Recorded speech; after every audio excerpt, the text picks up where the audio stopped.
Hoje, 20 de novembro, é dia da consciência negra. Este é um dia que todos, brasileiros e brasileiras, têm de celebrar, independentemente de raça e cor, porque este é um dia que define o nosso país, define o que somos e o que podemos ser. Nunca me esqueço da viagem que fiz em abril de 2005 à ilha de Gorée, na costa do Senegal. Um dos locais de onde africanos escravizados eram embarcados à força para as Américas. Lembro-me da comoção que senti ao entrar nas celas onde homens, mulheres e crianças eram mantidos presos até serem embarcados nos navios negreiros. Não consegui conter a emoção na porta do Nunca Mais. Quem passava por aquela porta era lançado nos porões dos navios rumo às Américas. Nunca mais voltaria à África. Perdia definitivamente sua terra, sua família e sua liberdade. Minha emoção foi tanta que, em nome do povo brasileiro, pedi desculpas à África e os africanos pela escravidão. No Benin, dizem que os escravos, antes de embarcar, eram obrigados a dar 7 voltas em torno da árvore do esquecimento para renunciar à sua identidade e à sua história. A escravidão começava assim, pelo esquecimento forçado da condição humana. E o racismo se mantém, em grande parte, pelo esquecimento do processo que nos formou como país. É por isso, minhas amigas e meus amigos, que este Dia Nacional da Consciência Negra é tão importante. Instituído na data da morte de Zumbi, herói da luta contra a opressão dos colonizadores em Palmares, este dia lembra o que não pode ser esquecido. A data de hoje recorda a terrível realidade da escravidão, mas lembra também o exemplo da luta gloriosa do povo negro por sua libertação. Rememora as noites angustiantes dos navios negreiros, mas lembra também o amanhecer corajoso de Zumbi Dandara em Palmares. Esse dia nos faz também lembrar que o fim da escravidão, longe de representar a libertação do povo negro, deu início a um longo processo de discriminação e exclusão, que está na raiz das desigualdades sociais e raciais do Brasil de hoje. Mas esse dia lembra, sobretudo, a incrível resistência do povo negro contra a escravidão e o racismo. Ele homenageia os esquecidos heróis e heroínas da revolta dos Malês, da revolta do Engenho de Santana, da revolta das Carrancas, do Quilombo do Ambrósio, do Quilombo do Jabaquara, da Conjuração Baiana, da revolta de Manuel Congo e de tantas outras revoltas que mostram que a escravidão não conseguiu aprisionar a alma guerreira dos negros e das negras do Brasil. Esse dia não deixa esquecer que em 1890, Rui Barbosa mandou queimar parte dos arquivos da escravidão brasileira, como se a destruição de documentos pudesse destruir a realidade histórica e apagar a vergonha da escravidão. Esse dia recorda que o Brasil foi construído também por mãos negras, escravizadas e pelo talento de muitos filhos de escravos. O país de Machado de Assis e Lima Barreto, de Maria Firmina, Luiz Gama, José do Patrocínio, João Cândido, Carolina de Jesus, Abdias do Nascimento, Conceição Evaristo, Gilberto Gil, Benedita da Silva, Martinho da Vila, todos descendentes de escravos. O país de intelectuais negros e negras que ajudaram na formação da inteligência nacional e na compreensão da sociedade brasileira. A exemplo de Milton Santos, Joaquim Nabuco, Lélia Gonzalez, Manuel Quirino, André Rebouças, Guerreiro Ramos, Beatriz Nascimento, Joel Rufino e Clóvis Moura. A negritude está em todos nós, independentemente da cor da nossa pele. Somos filhos da África.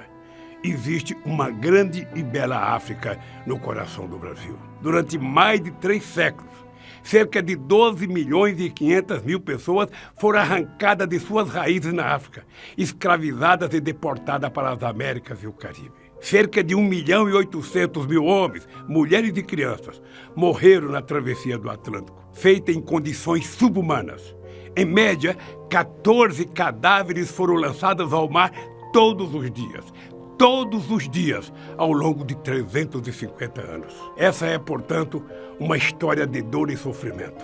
Uma tragédia como nunca se viu antes na história da humanidade. O Brasil foi o principal destino desse tráfico vergonhoso. Entraram nos portos brasileiros quase 5 milhões de escravos, entre 1550 e 1850. De cada 100 indivíduos entrados no Brasil, 84 eram escravos africanos e somente 16 eram colonos ou imigrantes portugueses. Os povos africanos foram bem mais importantes para a formação histórica inicial do Brasil do que muita gente imagina. Somos hoje o segundo país do mundo com maior população negra, atrás apenas da Nigéria, de onde vieram muitos de nossos avós. Se o Brasil fosse uma árvore, como a árvore do esquecimento, veríamos que a escravidão e o racismo estão impregnados em suas raízes históricas. O Brasil foi o último país a acabar com o tráfico de escravos e o último a abolir a escravidão nas Américas. Vivemos quase 4 séculos de escravismo brutal. Isso deixou marcas profundas em nossa sociedade, marcas estruturais que alguns querem negar e esquecer. O governo genocida atual está totalmente empenhado em negar o papel da escravidão na formação do Brasil. O racismo estrutural que define profundamente nossa sociedade e, sobretudo, a luta da população negra contra sua opressão histórica. Temos um presidente que afirma que os quilombolas têm de ser pesados em arrobas, como gado, e que esses descendentes dos combatentes contra a escravidão não servem nem para procriar. Temos um governo que defende as velhas e falsas ideias de que a escravidão não foi tão ruim assim para os negros, de que os povos africanos foram responsáveis pela escravidão e que não há racismo no Brasil. Mais da metade da população brasileira é negra. Mas mesmo sendo maioria, negras e negros ainda se encontram nos patamares mais cruéis de desigualdade, pobreza e violência. No Brasil, a desigualdade e a pobreza têm cor. De acordo com o IBGE, quase 1/3 dos negros brasileiros está abaixo da linha da pobreza. Ao passo que entre os brancos esse índice é de cerca de 15%. Na pobreza extrema estão quase 9% dos negros, enquanto esse número entre os brancos é de menos de 4%. Ou seja, meus amigos, as negras e os negros são 2 vezes mais pobres que os brancos. Em nosso país, o desemprego e o subemprego também têm cor. Em 2018, conforme o IBGE, quase 30% da população negra e parda estava desempregada ou subempregada. Entre os brancos, o mesmo índice era de 18%. As mulheres negras são as mais penalizadas pelos processos de exclusão social herdados da escravidão. Mesmo com curso superior, elas ganham a metade do que ganham os homens brancos para exercerem a mesma função. A doença também tem cor. Negras e negros são os que mais adoecem e os que menos têm acesso à saúde. Eles compõem o público mais exposto ao novo coronavírus, devido à sua condição de pobreza, de desemprego, de trabalho informal, de localização em vilas e favelas, sem saneamento básico. Em nosso país, a violência definitivamente tem cor. Ela se abate ferozmente, como o chicote do pelourinho na pele negra. Nos últimos 10 anos, mais de 650 mil pessoas negras foram assassinadas no Brasil. E os negros são quase 80% dos mortos pela polícia. No Brasil, os negros, principalmente os jovens, são vítimas de um genocídio. Um jovem negro corre 3 vezes mais risco de ser assassinado que um jovem branco. Além disso, de cada 3 presos, 2 são negros. Minhas amigas e meus amigos, para as elites brasileiras conservadoras, as vidas negras não contam, são descartáveis, servem apenas como mão de obra barata para um sistema racista profundamente injusto e desigual. Essa realidade terrível e vergonhosa do racismo está entranhada nas relações sociais, na vida cotidiana e nas instituições. O racismo está na forma como enxergamos a sociedade e o mundo. Ele está na crueldade dos preconceitos que impede que vejamos a humanidade comum no diferente. Existe um racismo silencioso e cúmplice, que muitas vezes não se expressa em palavras ofensivas e injuriosas, mas que nega oportunidades à imensa maioria do povo brasileiro com base apenas na cor da pele.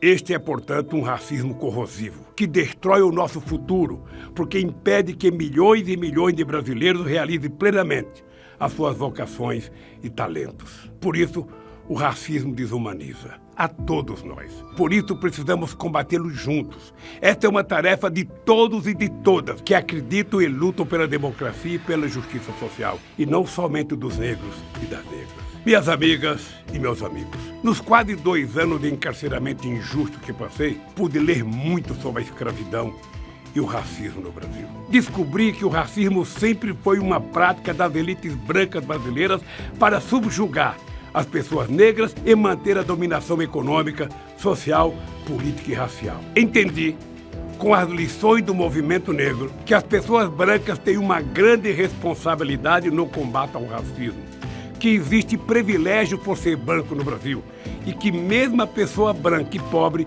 ainda consegue ser mais protegida do que aquela negra e pobre.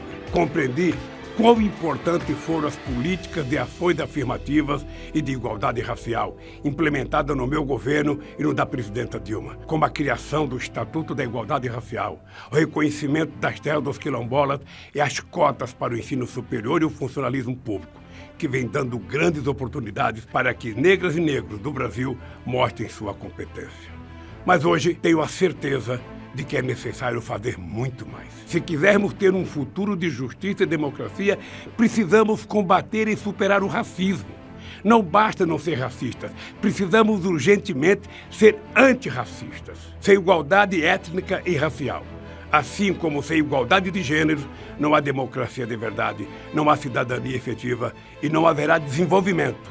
Com racismo, não há sequer soberania. Um Brasil racista será sempre pobre, injusto, pequeno e frágil. Portanto, para se reconstruir e transformar o Brasil como desejamos, precisamos de uma democracia que se assuma antirracista. Em nome da vida de todas e de todos, precisamos superar o racismo. Esse Dia Nacional da Consciência Negra serve também para nos lembrar que os negros, na verdade, jamais foram subjugados pela escravidão. Que o povo negro não é o que a escravidão e o racismo fazem dele.